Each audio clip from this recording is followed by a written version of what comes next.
ಸಂಬಂಧಿಸಿರ್ತಕ್ಕಂಥ ಪ್ರಶ್ನೆ ಅಲ್ಲ. 2A ಮೀಸಲಾತಿ ಪಡಿಲಿಕ್ಕೆ ಹೋರಾಟ ಸಂದರ್ಭದಲ್ಲಿ ಆಗಿರ್ತಕ್ಕಂಥ ಲಾಠಿ ಚಾರ್ಜ್ ಇದರಲ್ಲಿ ಒಂದ್ ನಿಮಿಷ ಕೇಳಿ. ಹೆಸರಾದ ನಂತರ ಇತರ ವೀರಶೈವ ಲಿಂಗಾಯತ ಪಂಚಮಸಾಲಿ ಸಮಾಜವು ಕಳೆದ 32 ವರ್ಷಗಳಿಂದ ಸತತವಾಗಿ ಹೋರಾಟ ಮಾಡ್ತಾ ಬಂದಿದೆ. ಇದು ಇಂದು ನಿನ್ನೆಯ ಹೋರಾಟ ಅಲ್ಲ. ಇದು ಸುಮಾರು 30 ವರ್ಷಗಳಿಗಿಂತ ಹಳೆಯದಾಗಿರ್ತಕ್ಕಂಥ ಒಂದು ಬೇಡಿಕೆಯನ್ನು ಇಟ್ಕೊಂಡು ಬಂದಿರತಕ್ಕಂಥದ್ದು. 8/8/1994 ಕೊಪ್ಪಳದ ಯಲಬುರ್ಗಾ ತಾಲೂಕಿನಲ್ಲಿ ಸುಮಾರು 2-3 ಲಕ್ಷ ಜನರನ್ನು ಸೇರಿಸಿ ಅಂದಿನ ಮುಖ್ಯಮಂತ್ರಿಗಳಾಗಿರ್ತಕ್ಕಂಥ ಸನ್ಮಾನ್ಯ ವೀರಪ್ಪ ಮೊಯ್ಲಿ ಅವರ ನೇತೃತ್ವದಲ್ಲಿ ಹೋರಾಟವನ್ನು ಪ್ರಾರಂಭ ಮಾಡಲಿಕ್ಕೆ ಸಮುದಾಯವನ್ನು ಸಂಘಟನೆ ಮಾಡಿರ್ತಕ್ಕಂಥದ್ದು. ಇದು ಭಾಳಷ್ಟು ಜನರು ನಿನ್ನೆ ಮುಖ್ಯಮಂತ್ರಿಗಳು ಹೇಳಿದ್ರೆ ಈಗ ಪ್ರಾರಂಭ ಆಗಿರ್ತಕ್ಕಂಥ ಹೋರಾಟ ಅಂತ ನಾನು ಸ್ಪಷ್ಟಪಡಿಸಲಿಕ್ಕೆ ಬಯಸ್ತಾ ಇದ್ದೇನೆ. 8/8/94 ಸನ್ಮಾನ್ಯ ಅಂದಿನ ಮುಖ್ಯಮಂತ್ರಿಗಳಾಗಿರ್ತಕ್ಕಂಥ ವೀರಪ್ಪ ಮೊಯ್ಲಿ ಅವರ ನೇತೃತ್ವದಲ್ಲಿ ಪ್ರಥಮ ಸಭೆಯನ್ನು ಯಲಬುರ್ಗಾದಲ್ಲಿ ಹಮ್ಮಿಕೊಂಡಿರ್ತಕ್ಕಂಥದ್ದು. ಅಲ್ಲಿಂದ ನಿರಂತರವಾಗಿ ಹೋರಾಟ ಮಾಡ್ತಾ ಬಂದಿರತಕ್ಕಂಥ ವಿಷಯ, ಪಂಚಮಸಾಲಿ ಸಮಾಜ ಆರ್ಥಿಕವಾಗಿ, ಸಾಮಾಜಿಕವಾಗಿ, ಶೈಕ್ಷಣಿಕವಾಗಿ ಹಿಂದುಳಿದಿರ್ತಕ್ಕಂಥ ಸಮಾಜ, ತುಳಿತಕ್ಕೆ ಒಳಗಾಗಿರ್ತಕ್ಕಂಥ ಸಮಾಜ, ಕೃಷಿಯನ್ನೇ ನಂಬಿ ಬದುಕತಕ್ಕಂಥ ಸಮಾಜ, ಭೂಮಿಯನ್ನೇ ನಂಬಿ ಬದುಕತಕ್ಕಂಥ ಸಮಾಜ, ಕಾರ್ಮಿಕರಾಗಿ ಕೆಲಸ ಕಾರ್ಯಗಳನ್ನು ಮಾಡ್ತಕ್ಕಂಥ ಈ ಸಮಾಜಕ್ಕೆ 2A ಮೀಸಲಾತಿ ಕೊಡಬೇಕು ಅಂತಕ್ಕಂಥದ್ದು ಪ್ರಾರಂಭ ಮಾಡಿದರು.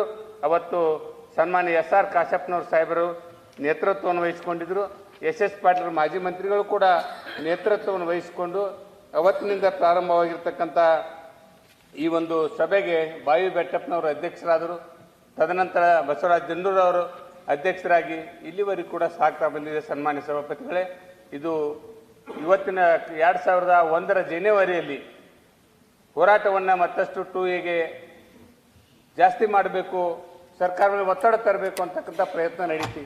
ಅದಕ್ಕಿಂತ ಪೂರ್ವದಲ್ಲಿ ಕೂಡ ಇವತ್ತು ಜಾತಿಯ ಪಟ್ಟಿಯ ಹೆಸರಿನಲ್ಲಿ ಪಂಚಮಸಾಲಿ ಸಮಾಜ ಇರಲಿಲ್ಲ.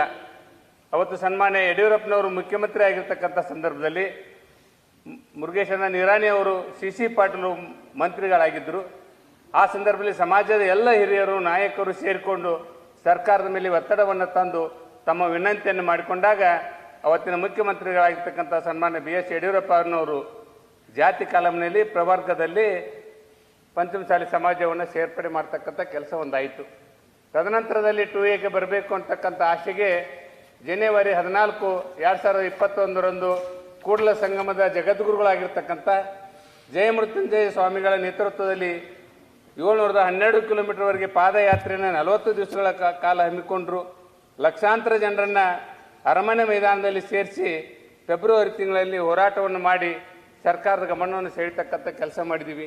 ಈ ಭಾಳಷ್ಟು ಜನರು ಹೇಳ್ತಾ ಇದ್ದಾರೆ, ಅವತ್ತು ಯಡಿಯೂರಪ್ಪನವ್ರ ಸರ್ಕಾರ ಇತ್ತು, ನಾವೆಲ್ಲರೂ ಕಿಲೋಮೀಟರ್ವರೆಗೆ ಪಾದಯಾತ್ರೆಯನ್ನು 40 ದಿವಸಗಳ ಕಾಲ ಹಮ್ಮಿಕೊಂಡ್ರು. ಲಕ್ಷಾಂತರ ಜನರನ್ನು ಅರಮನೆ ಮೈದಾನದಲ್ಲಿ ಸೇರಿಸಿ ಫೆಬ್ರವರಿ ತಿಂಗಳಲ್ಲಿ ಹೋರಾಟವನ್ನು ಮಾಡಿ ಸರ್ಕಾರದ ಗಮನವನ್ನು ಸೆಳೀತಕ್ಕಂಥ ಕೆಲಸ ಮಾಡಿದ್ದೀವಿ. ಈ ಭಾಳಷ್ಟು ಜನರು ಹೇಳ್ತಾ ಇದ್ದಾರೆ, ಅವತ್ತು ಯಡಿಯೂರಪ್ಪನವ್ರ ಸರ್ಕಾರ ಇತ್ತು, ನಾವೆಲ್ಲರೂ ಹೋರಾಟ ಮಾಡ್ತಕ್ಕಂಥ ಸಂದರ್ಭದಲ್ಲಿ ಪಕ್ಷಾತೀತವಾಗಿ ಸರ್ಕಾರದ ಮೇಲೆ ನಮ್ಮ ಬೇಡಿಕೆ ನೀಟ್ಟಿರ್ತಕ್ಕಂಥದ್ದು.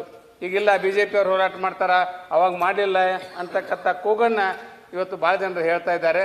ಇದು ನಮ್ಮ ಯಾವುದೇ ಸರ್ಕಾರ ಇರಲಿ, ನಮ್ಮ ಬೇಡಿಕೆಯನ್ನು ಪಂಚಮಸಾಲಿ ಸಮಾಜವನ್ನು 2Aಗೆ ಸೇರಿಸಬೇಕು ಅಂತಕ್ಕಂಥ ವಿನಂತಿ ಇದೆ. ಸನ್ಮಾನ್ಯ ಸಭಾಪತಿಗಳೇ, ಈ ಹೋರಾಟದ ಮುಂದುವರೆದ ಭಾಗವಾಗಿ ಕಳೆದ 3 ವರ್ಷದ ಅವಧಿಯ ಮಧ್ಯದಲ್ಲಿ ಸನ್ಮಾನ್ಯ ಬಸವರಾಜ ಬೊಮ್ಮಾಯಿ ಸಾಹೇಬರು ಇರತಕ್ಕಂಥ ಸಂದರ್ಭದಲ್ಲಿ 2A ಎಂದಲ್ಲಿ ಸೇರಿಸಿದರೆ ಅಲ್ಲಿರ್ತಕ್ಕಂಥ 15% ರಿಸರ್ವೇಷನ್ನು, ಅಲ್ಲಿರ್ತಕ್ಕಂಥ ಭಾಳಷ್ಟು ಸಮುದಾಯಗಳಿಗೆ ತೊಂದರೆ ಆಗ್ಬೋದು ಅಂತಕ್ಕಂಥ ಹಿನ್ನೆಲೆಯಲ್ಲಿ ಪ್ರತ್ಯೇಕವಾಗಿರ್ತಕ್ಕಂಥ ಪ್ರವರ್ಗವನ್ನು ಸೃಷ್ಟಿ ಮಾಡಿ, ಪ್ರತ್ಯೇಕವಾಗಿರ್ತಕ್ಕಂಥ 2C ಮತ್ತು 2D ಅಂತಕ್ಕಂಥ ಪ್ರವರ್ಗವನ್ನು ಸೃಷ್ಟಿ ಮಾಡಿ ಅಲ್ಲಿ ವಿಶೇಷವಾಗಿರ್ತಕ್ಕಂಥ ಸೌಲಭ್ಯದೊಂದಿಗೆ ಇರ್ತಕ್ಕಂಥ 3Bಯಲ್ಲಿರ್ತಕ್ಕಂಥ 5%ಗೆ 2% ಸೇರಿಸಿ 7% ರಿಸರ್ವೇಷನ್ 2D ಪಂಚಮಸಾಲಿ ಸಮಾಜಕ್ಕೆ ನೀಡಿರ್ತಕ್ಕಂಥದ್ದು ಕಳೆದ ವರ್ಷದಲ್ಲಿ. ಸನ್ಮಾನ್ಯ ಸಭಾಪತಿಗಳೇ, ಅದರ ನಂತರ ಅದರ ಹೋರಾಟದ ಮುಂದೆ ಭಾಗವಾಗಿ ಕಳೆದ 10/12/2024 ಜಯಮೃತ್ಯುಂಜಯ ಸ್ವಾಮೀಜಿಯವರು ನಾನು ಹೋರಾಟ ಮಾಡ್ತೀನಿ, ನನಗೆ ಪರ್ಮಿಷನ್ ಕೊಡಬೇಕು ಅಂತ ಕೇಳಿದಾಗ